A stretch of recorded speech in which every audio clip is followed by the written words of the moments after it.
আসসালামু আলাইকুম। আপনারা সবাই কেমন আছেন? আমি ফ্রিল্যান্স টেকটপের চ্যানেল থেকে আবার একটি নতুন ভিডিও নিয়ে চলে এসেছি।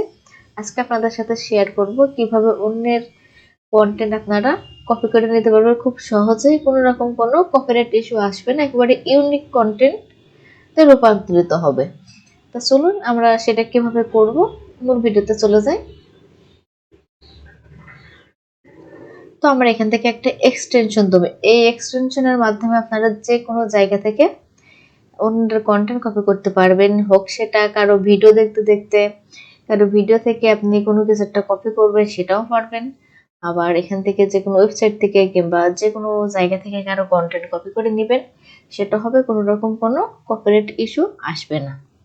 তো তার জন্য আমরা এই যে এখান থেকে এক্সটেনশনের অপশনে যাব, এই ম্যানেজ এক্সটেনশন। এখান থেকে যাওয়ার পর আমরা এই যে ক্রপ ওয়েব স্টোর এটাতে যাব। তারপর এখান থেকে আমরা সেই এক্সটেনশনের নামটা আমরা এখান থেকে লিখে নেব। তার জন্য আমি এখান থেকে লিখবো এক্সটেনশনের নাম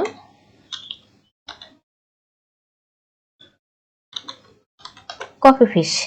এই এক্সটেনশনের মাধ্যমে আমরা যে কোনো জায়গা থেকে খুব সুন্দরভাবে অন্যের কন্টেন্ট যে কোনো জিনিস আমরা কপি করতে পারবো, কোনো রকম কোনো কপিরাইট ইস্যু ছাড়াই সেটা আমরা ইউজ করতে পারবো। তো এখান থেকে যেহেতু আমি এক্সটেনশনটা দিয়েছি, তো এখান থেকে এক্সটেনশনটা হইতেছে। তারপর আমার বাড়ি এখান থেকে একটু চেক দিয়ে দেখে হ্যাঁ হয়ে গেছে। তো আমি এখান থেকে এটা পিন করে নেব। পিন করে নেওয়ার পরে আমি এখান থেকে এগুলো সব ডিলিট করে দিলাম। তারপর আমরা এখান থেকে দেখবো কিভাবে আমরা অন্যের কন্টেন্ট কপি করব।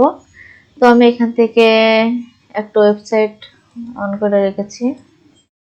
তো এই যে আমরা এখান থেকে কপিরাইট কপি ফিশ এই এক্সটেনশনের উপর এভাবে ক্লিক করে নেব। এভাবে ক্লিক করে নেওয়ার পরে এবার আমরা যদি যতটুকু এভাবে মার্ক করব ঠিক ততটুকুই কিন্তু আমাদের এটা কপি হবে। তো এই যে আমাদের এটা কপি কতটুকু আমরা মার্ক করে নিয়েছি, যেখান থেকে সুন্দরভাবে লিখে চলে এসেছে। তারপর আমরা এখান থেকে এইভাবে কপি করে কিন্তু বিভিন্ন জায়গায় আমরা ইউজ করতে পারবো। তো আমরা কিন্তু এইভাবে এই কপি ফিশের এক্সটেনশনের মাধ্যমে অন্যের কন্টেন্ট নেব। তো আমরা এভাবে কিন্তু অন্যের কন্টেন্ট বিভিন্ন ওয়েবসাইট থেকে কপি করে কিন্তু আমরা আমাদের কাজে ব্যবহার করতে পারি, আমাদের কোনো কপিরাইট ইস্যু আসবে না। তারপর আপনাদেরকে দেখাবো ভিডিও থেকে আমরা কিভাবে কন্টেন্ট কপি করব, সেটাতেও কোনো কপিরাইট ইস্যু আসবে না। তো আমি এখান থেকে ভিডিওটা এখান থেকে অন আছে। তো এখান থেকে দেখবেন আমি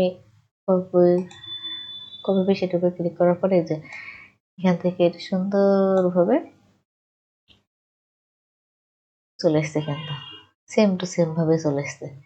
আমরা কিন্তু এইভাবে বিভিন্ন জায়গা থেকে বিভিন্ন কন্টেন্ট বিভিন্ন কাজের কোনো জিনিস আমরা এভাবে কপি করে কিন্তু নিতে পারবো। কারণ আমরা অনেক সময় টাইপ করতে ইচ্ছে করে না, তো এখন তো দেখে যে কিছুতে আমরা কপি পেস্ট এক্সটেনশনের মাধ্যমে কিন্তু নিয়ে নিতে পারবো।